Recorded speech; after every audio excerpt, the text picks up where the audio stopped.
Ah yes, it's this time of the year again, the days of the damned, the hours of the haunted, times for pumpkin, costumes, and mildly racist Dracula accents. Blick.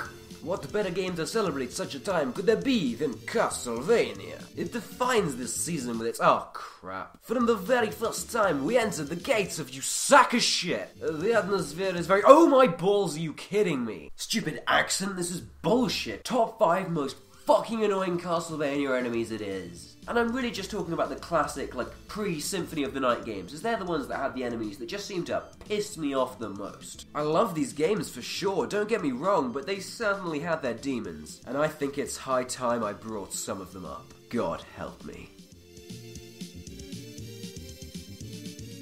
Hunchbacks, which can also go by the various names of Fleamen, Hoppers, Gremlins, Small Men, you fucking dillweed, and Dwarves, have more than proven their worth as spawn of the devil. Their only attacks are to hop at you, but their having of 2 heights to hop at makes them many times harder to deal with and far more irritating to come up against. There really is no way to get around them and barely any to predict and preempt their next strike. They've got a certain tendency to swarm you when they get the hop at hand, and is it just me or is this a particularly weird concept, especially for a Castlevania enemy? These games are home to some of Gothic horror's most iconic baddies. Skeletons, ghosts, bats, suits of armor, vampires, and then hunchbacks? That doesn't fit in. It's just weird and randomly offensive. They could be higher on this list if it weren't for that there's often a very easy way to get around them or deal with them before they become a threat. And because they're kinda slow. But despite adding a decent amount of skill-based challenge with the new strategies that need to be formed to overcome their obstacle, hunchbacks anger me just enough to earn a place on the list.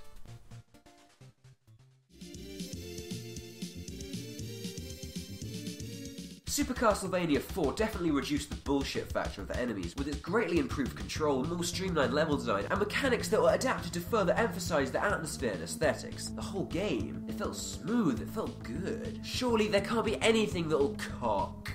I think Oons are some of the most irritating enemies just because they appear in Super Castlevania 4. The game's so free-flowing and fast-paced that it lures you into this false sense of security, and then they attack. Oons are basically these shrub-like motherfuckers that lurch in the ground so that when you walk over them, they emerge and likely give you enough knockback to force you into the nearest pit den. They're not difficult to avoid, and if you spot them, they aren't anything but a minor inconvenience, but my god, do they piss me off. What even are they? What are their intentions? Oons knows, eh? Because they're called Oon. You could be running through this game, not a care in the world. I'm frickin' Simon Belmont. No, you back down. Mate, you don't even know the directions that I can whip. Just look at the directions that I can whip. So you're running along and then bam! Oon. They're annoying. And I don't like them.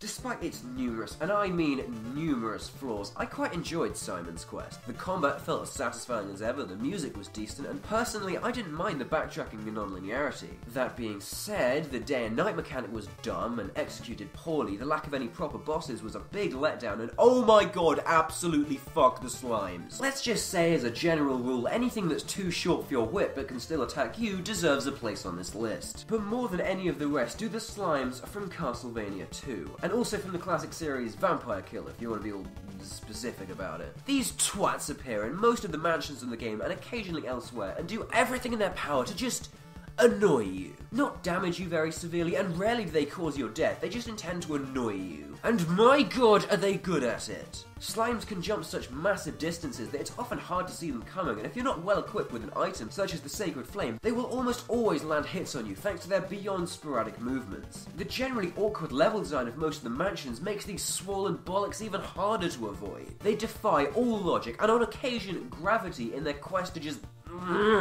Slimes are the absolute bane of the worst game in the classic series, and if that doesn't earn a position on this list, I don't know what will.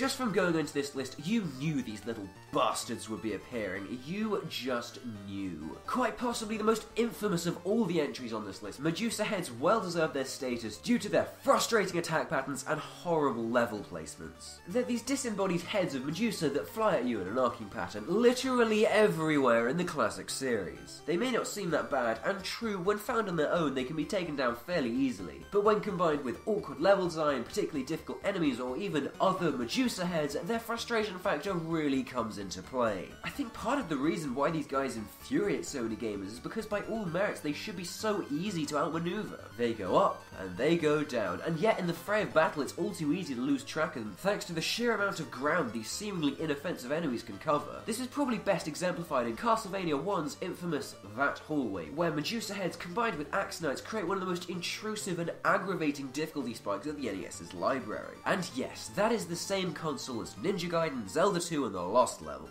The delay and tiny reach of your whip just isn't enough to comfortably deal with these guys, and the stiff controls of the Castlevania games, paired with the fact that Simon's jump has more commitment than a fucking jihadist's index finger, makes these foes frustrating beyond belief when you come up against them. Not to mention the knockback that they give you can force you down pits that always seem to be just next to the platforms that they're attacking you from. I could understand if her hair snakes are attacking you, but nope, it's just her heads detached from their bodies, floating the fuck around.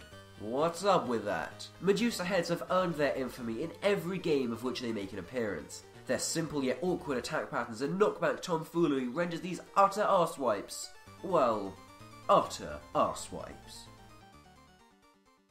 Runner-ups that I couldn't actually be bothered to look up the names for, so I'll just improvise. Underground Barney the Dinosaur. Oh no, you got me! This is mildly annoying. Rolling Eyeballs. The clunky controls of this game make these almost impossible to avoid, and did it just explode at me? I don't even. The Douchebag Droppers. It really makes me wonder just how this situation was set up. How would Dracula persuade his goddamn birds to just go and pick up tiny men and just...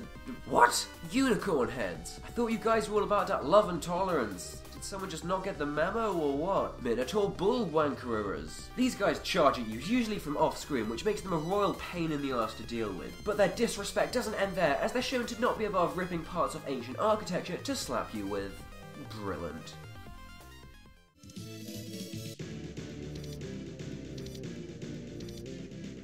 Perhaps a cop-out number one entry, and you may have seen this coming too, but my number one most annoying classic Castlevania enemy by far is the fucking stairs! But you may be thinking how these seemingly innocent pieces of furniture could possibly rank this high on this list against balls of slime and heads of characters in Greek mythology. Well, somebody clearly hasn't played the NES Castlevanias. Those kind folk at Konami have taken their extra liberties to make sure that climbing up these bastards is one of the most unbearable experiences you'll find in a video game. Castlevania's controls weren't exactly the greatest to begin with, but stairs make them so much worse. When stepping onto a flight of these consecutive tosses, you immediately lose all mobility and essentially become a sitting duck for any and all oncoming enemies around the area. You can't jump, you can't move at any pace faster than a brisk waddle, and as ever, or at least in most of the games, you can't whip in any other direction than left or right, making your ass primed for the raping of, say, the Medusa heads. What's worse is that because in a lot of these games stairs immediately halt your knockback, which may at first seem like a good thing, but because you aren't knocked back to a safer area with a few invincibility frames to recover, you become a sponge of damage, and it's not unusual to unearth from one of these scrubs with half or a third of your original health. But then when there is knockback, which becomes greatly accentuated due to the additional height, it's even more likely to lead you to your doom. And then when you get stairs that collapse like in Super Castlevania 4, just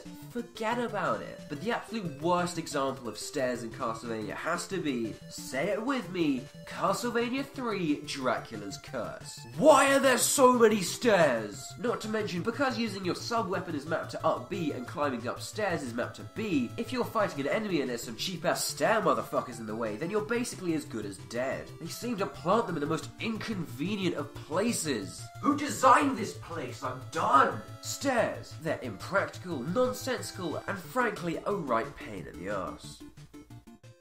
Thank you for watching me get angry about games older than myself for like 10 minutes. I am forever in your favour. But please, if you liked it, remember to like, favourite, and do all that shit you've been told to do by a million folk more popular than myself. Or you could check out my top 5 Mario RPG final boss themes with a link above, or even my top 10 forest levels. Have a wonderful Halloween, and make sure to spend as much money on this useless, commercialised holiday as is possible, and pilfer as many goodies as will be allowed. Once again, from me, thank you ever so much for watching this there video of mine, of which hopefully you found entertaining, and I hope to see you on a future video.